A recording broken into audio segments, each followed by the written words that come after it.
Olá pessoal, sejam bem-vindos ao canal Prof. Carla Bruno. Hoje nós vamos falar um pouco sobre metodologias do ensino da matemática. Não esqueça de se inscrever no canal, ativar o sininho para receber as notificações, deixar seu like e compartilhar o vídeo com seus amigos.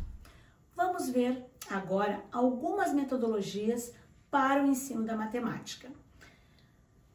A etnomatemática, a modelagem matemática, a resolução de problemas, a história da matemática, a matemática e a leitura e, por fim, os jogos matemáticos. A etnomatemática é o conjunto de formas de matemática que são próprias de grupos culturais. Essa é a definição do professor Ubiratã D'Ambrosio, que foi o pioneiro nas pesquisas sobre etnomatemática. O que é etnomatemática e como trabalhá-la em sala de aula? A etnomatemática valoriza saberes e fazeres matemáticos de outras culturas. O conhecimento matemático não se restringe aos livros, ele está presente em diferentes culturas e nos saberes do cotidiano. O que a etnomatemática propõe é o respeito à diversidade de conhecimentos, a soma de saberes e a não anulação de um em detrimento do outro. O conceito pressupõe que todo professor considere o conhecimento prévio do estudante, adquirido no contexto em que ele está inserido. Isso é essencial para que ocorra uma aprendizagem significativa.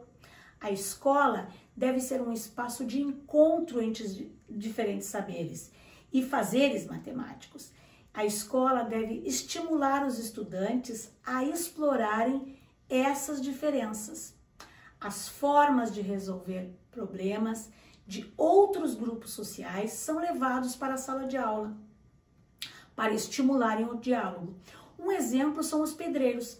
Eles utilizam conhecimentos matemáticos para construir casas, fazer assentamentos cerâmicos, construir muros, edifícios, todos considerados construções sólidas e resistentes. Certamente, nesse trabalho dos pedreiros, existem muitos cálculos. Existem cálculos, existe uma organização do raciocínio matemático utilizado. Um conhecimento que pode ser aproveitado no âmbito escolar e na integração de estudantes numa abordagem mais prática. O que isso significa? Significa que quando eu vou fazer essa abordagem com o pedreiro, eu posso trazê-lo para a sala de aula e isso vai ficar uma aula muito prática e muito contextualizada. A modelagem matemática. A modelagem matemática é uma estratégia de ensino que relaciona as situações do dia a dia dos estudantes a conteúdos matemáticos. A ideia é abordar fenômeno das mais diferentes áreas científicas para estudar matematicamente, invertendo assim um modelo comum de ensino, aquele que o aprender pelo aprender, o cálculo pelo cálculo. A modelagem matemática faz com que o estudante busque soluções para os problemas a partir de conhecimentos prévios, recorrendo a diferentes informações para resolver, avaliar e refletir sobre a questão. Isso o coloca na posição de sujeito do processo cognitivo, ou seja, ele é ele próprio que atribui significado ao conhecimento abordado em aula.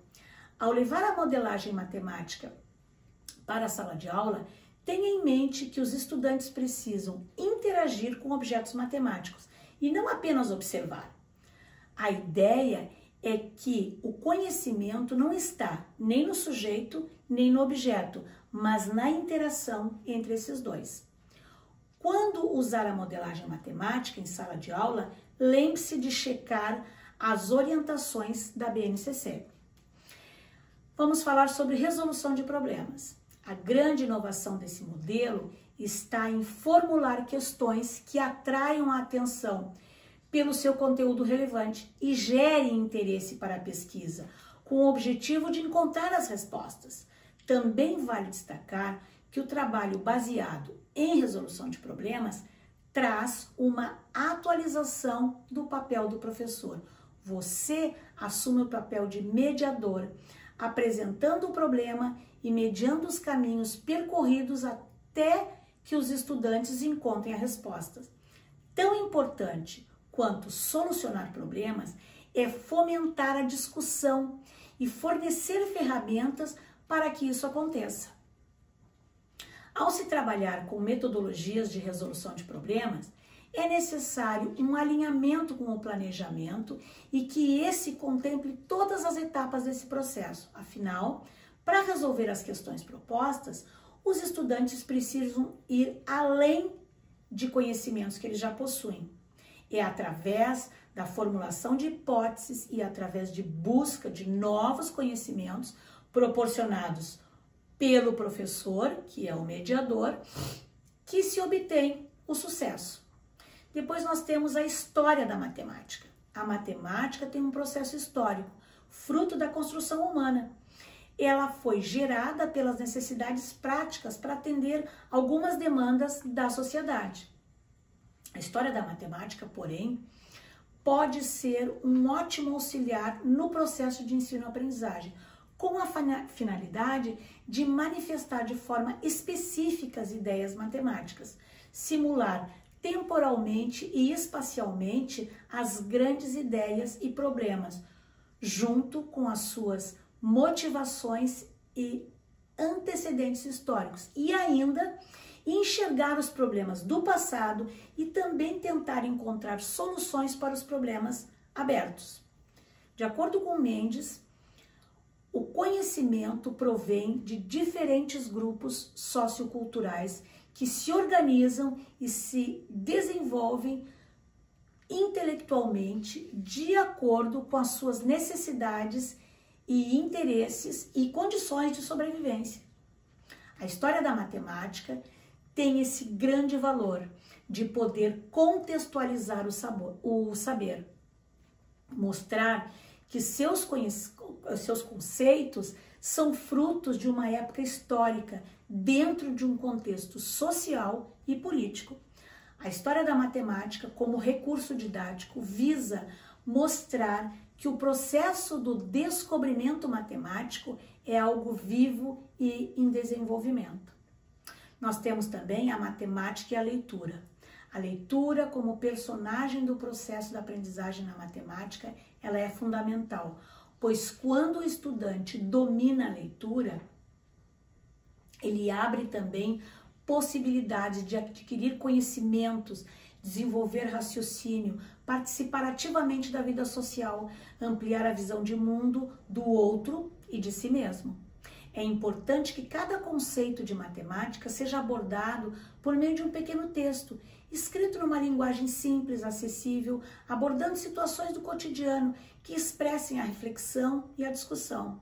As atividades com texto na sala de aula envolvem desafios como a relação entre as diferentes linguagens presente na resolução de problemas. A leitura tem como objetivo introduzir conceitos, ampliar conhecimentos, sugerir trabalhos de pesquisa e motivar a discussão entre os estudantes. Nós temos também os jogos matemáticos. Os jogos matemáticos são ferramentas que podem contribuir na aprendizagem dos conteúdos. Eles estimulam o raciocínio lógico, a curiosidade e a autoconfiança na hora de resolver situações problema. Os jogos na educação matemática passam a ter um caráter de material de ensino, quando considerado promotor dessa aprendizagem. Os estudantes, quando colocados diante de situações lúdicas, eles aprendem a estrutura lógica do jogo e, desse modo, aprende também a estrutura matemática. A BNCC já compreende que os jogos como parte do universo dos estudantes, tanto que os jogos aparecem entre as competências gerais e habilidades específicas para toda a educação básica. Por hoje foi isso, pessoal. No próximo vídeo nós vamos tratar um pouco sobre tecnologias na sala de aula. Não esqueça de deixar seu like. Se você tem alguma sugestão ou tem alguma dúvida, deixe nos comentários aqui abaixo.